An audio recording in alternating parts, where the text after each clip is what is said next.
chắc là bà thùng tê căn đi số arsi em số run duy căn lâu căn lệ thiêu bê tê rôn kinh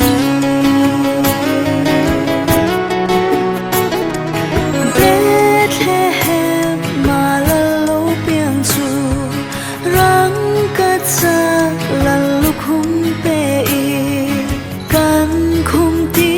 rê cha tuan lỡ chu căn sung ngà rô rê tu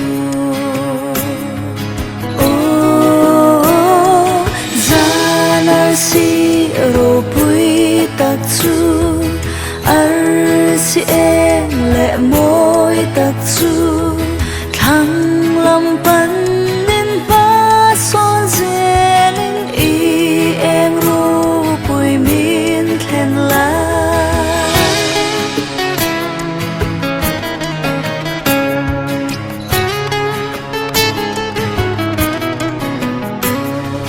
bê rô rim tùy ta cả nê về su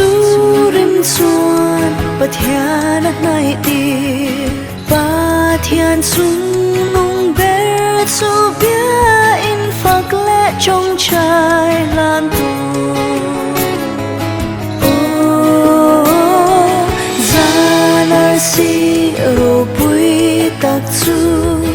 arsi em lệ môi tắc chu thăng lâm bắn nên ba son dê linh y em rô bùi min khen la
bà thian xoal thôi na